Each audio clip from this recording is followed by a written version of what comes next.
사랑하는 성도 여러분, 한 주간도 말씀 안에 거하고 계시는지, 오늘은 지난 7월 7일 주일에 주셨던 아가서 7장 1절부터 13절을 통한 사랑은 하나님이 나눠주신 성품이란 제목의 말씀을 묵상해 보고자 합니다.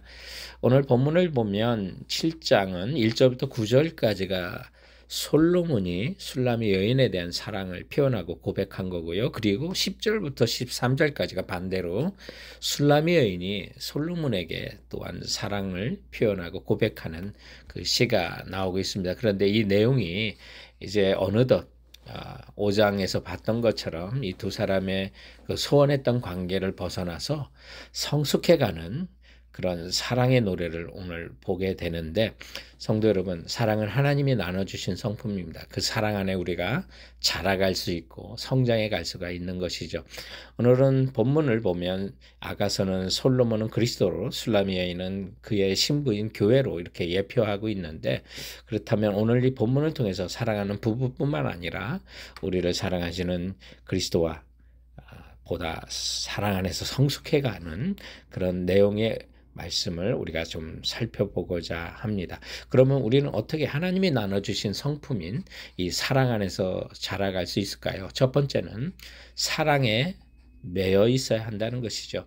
오늘 본문에 보면 솔로몬 왕이 술람미 여인에 사랑하여 그 머리카락에 매여 있다라고 하는 그런 표현을 5절에 하고 있는데요. 여러분, 세상적으로 보면 포로된 자나 사로잡힌 자 둘 다 불행한 거잖아요. 그런데 사랑은 사랑으로 포로된 자나 또 포로로 삼는 자나 서로가 다 행복한 것이죠.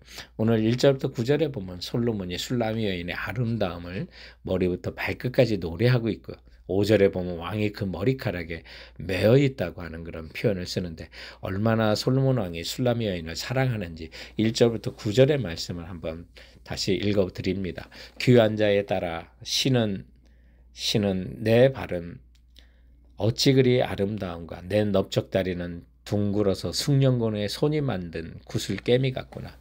배꼽은 섞은 포도주를 가득히 부은 둥근 장 같고, 허리는 백합화로 두른 밀당 같구나. 두 유방은 암사슴의 쌍태 새기개 같고, 목은 상아 망대 같구나. 눈은 헤스본 바드랍빈 문 곁에 있는 연못 같고, 코는 다메섹을 향한 레바논 망대 같구나. 머리는 갈멜산 같고, 드리운 머리털은 자줏빛이 있으니 왕이 그 머리카락에 매이었구나. 사랑아, 내가 어찌 그리 아름다운지, 어찌 그리 화창한지 즐겁게 하는구나. 내 키는 종려나무 같고, 내 유방은 그 열매송이 같구나. 내가 말하기를 종려나무에 올라가서 그 가지를 잡으리라 하였나니, 내 유방은 포도송이 같고, 내 콧김은 사과 냄새 같고, 내 입은 좋은 포도주 같을 것이니라. 이 포도주는 내 사랑하는 자를 위하여 미끄럽게 흘러내려서 자는 자의 입을 움직이게 하느니라. 술람미 여인의 그 모든 것이 아름답게 보였. 그런 솔로몬의 노래가 됩니다. 한마디로 늘씬한 미녀인 것 같습니다. 넓적다리는 구슬의 보석을 두른 것처럼 이쁘고요. 허리는 백합의 밀단, 우리 볕단을 이렇게 중간에 묶어서 쌓아놓는 것처럼 허리가 늘씬하다는 그런, 잘록하다는 그런 아름다움을 표현한 겁니다. 4절에 목과 코는 망대 같다고 해서 늘씬한 것을 보게 되고, 또 눈은 헤스본 바드랍빈 문 곁에 있는 연못이라고 했는데, 주석에 보니 그곳에 유명한 양어가 논이는 맑은 연못이 있다고 합니다. 그래서 눈이 연못같이 깨끗하고 이쁘다는 그런 표현이에요. 한마디로 솔로몬은 이 술람미 여인의 모든 것에 완전히 매여 있고 빠져들었습니다. 그래서 오늘 이 본문을 통해서 사랑하는 성도 여러분, 우리 부부가 사랑 안에서 더 성숙한 것은 서로에게 사랑에 매여 있는 겁니다. 그리고 뿐만 아니라 우리 신앙적인 또 영적인 삶은 주님이 나를 이처럼 사랑하신다고, 나를 사랑하셔서 매여 있다고 하는 그 확신을 좀 가지시기 바랍니다. 스바냐 3장 17절에 있는 것처럼 너희 하나님 여호와가 너희 가운데 계시니 그는 구원을 베푸실 전능자시라. 그가 너로 인하여 기쁨을 이기지 못하여 하시며 너를 잠잠히 사랑하시며 너로 인하여 즐거이 부르며 기뻐하시리라. 저는 이 말씀이 정말 힘들고 어려운 시기에 얼마나 힘이 되었는지 알 수 없습니다. 주님이 나를 잠잠히 사랑하셔서 한없이 정말 이 말씀에 눈물을 흘리고 감사한 적이 있습니다. 세상적으로는 또 여러 시험에 실패하고 또 나는 이거밖에 안 되는가라고 하는 그런 마음을 가질 때도 주님이 나를 사랑하신다고 하는 그것 때문에 너무나도 큰 힘이 되고, 그 힘이 또한 다시 일어설 수 있는 그런 위로가 되고 힘이 되었던 것을 보게 됩니다. 사랑하는 성도 여러분, 그렇습니다. 우리 부부가 서로 일어날 수 있는 것도 또 서로 사랑에 매여 있으면 우리가 서로 힘이 되고 서로를 세워줄 수 있는 것입니다. 뿐만 아니라 세상에서는 우리가 어떤 인정을 못 받는다 하더라도 주님의 이런 사랑이 나를 감싸고 나를 사랑하셔서 내게 매여 있구나라는 사실을 생각한다면 여러분, 우리는 그 어떤 상황 속에서도 승리하고 일어날 수가 있게 되는 것입니다. 이런 사랑의 성품을 나눠주신 우리 하나님께 감사하고 일어서는 성도들 되시기 바랍니다. 본문을 통해서 사랑은 하나님이 나눠주신 성품인데 그 안에서 자라가려면 두 번째로 우리가 보배를 담은 보배함이라는 사실을 확신하시기 바랍니다.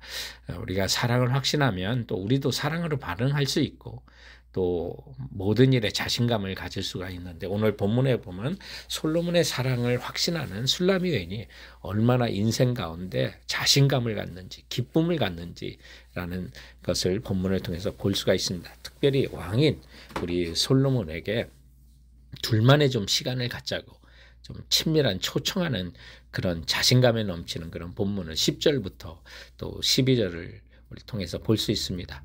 나는 내 사랑하는 자에게 속하였도다. 그가 나를 사모하는구나. 내 사랑하는 자야, 우리가 함께 들러가서 동네에서 유숙하자. 우리가 일찍 일어나서 포도원으로 가서 포도 움이 돋았는지 꽃술이 퍼졌는지 석류꽃이 피었는지 보자. 거기에서 내가 내 사랑을 내게 주리라. 아마도 왕궁에서는 신하들과 또 여러 사람의 눈치를 보였던 것 같습니다. 그런데 솔로몬 사랑을 정말로 전적으로 확신한 이 술람미 여인이 자기의 고향으로 초청하는 것 같습니다. 그래서 들러가서 동네에서 유숙하자고 사랑 여행을 하고 싶다고 말합니다. 그래서 술람미 여인의 고향에는 포도원이 있다는 사실을 1장부터 우리가 알 수 있었지 않습니까? 그래서 그 포도원으로 가서 보여주고 싶은 것이 있습니다. 포도 움이 돋았는지 꽃술이 퍼졌는지 석류꽃이 폈는지. 그래서 둘만의 시간을 가지면서 그 모든 것들을 보여주고 싶다고 하는데, 이것이 사랑받는 사람, 또 사랑하는 사람의 모습이 아니겠습니까? 성도 여러분, 이렇게 사랑받는 사람들의 모습, 그것이 우리 그리스도인의 모습입니다. 골로새서 2장 3절에 보면 그리스도 안에는 지혜와 지식의 모든 보화가 감추어져 있느니라. 이 보배를 가졌으니 우리가 보배합이죠. 그래서 고린도후서 4장 7절에 보면 우리가 이 보배를 질그릇에 가졌으니 이는 심히 큰 능력은 하나님께 있고 우리에게 있지 아니함을 알려 함이라고 말씀하고 있습니다. 그러므로 주님의 이 큰 사랑을 우리가 확신한다면 이제 우리도 주님께 사랑을 드릴 수가 있는 거예요.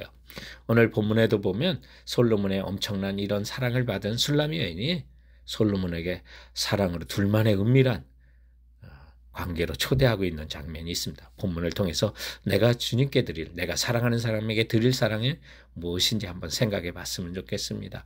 오늘 13절에 보면 화판 채가 향기를 품어내고 우리의 문 앞에는 여러 가지 귀한 열매가 새것 묵은 것으로 마련되었구나. 내가 내 사랑하는 자 너를 위하여 쌓아둔 곳이로다 라고 말합니다. 오늘 이 합한채는 사랑의 사과, 러브 애플이라고 불리는 그런 별명을 가진 식물인데요. 성경에도 보면 또 많은 고대 근동지방에서는 이 합한채가 남자에게는 정력제로 또 여자에게는 악이 났는데 효력이 있다고 믿었던 그런 식물입니다. 그래서 이 술람미 여인이 솔로몬에게 이런 내용을 표현하는 것은 둘만의 어떤 관계, 또 은밀한 합방을 지금 요청하고 있는 그런 거예요. 그리고 사랑하는 사람을 위해서 새 것 묵은 거, 내가 너를 위해서 정말 좋은 거 많이 준비했으니까 주겠다 이런 건데, 여러분 우리가 나를 사랑하는 사람이 있다면 나도 이런 걸 모아서 정말 줘야 되지 않겠습니까? 부부가 서로 사랑한다면 서로를 위해서 주는 것에 익숙해져야 되고, 주님 사랑 확신한다면 나도 주님을 위하여 새 거 묵은 거 준비된 거 마음껏 드리고 싶습니다. 이런 좀 고백을 했으면 좋겠습니다.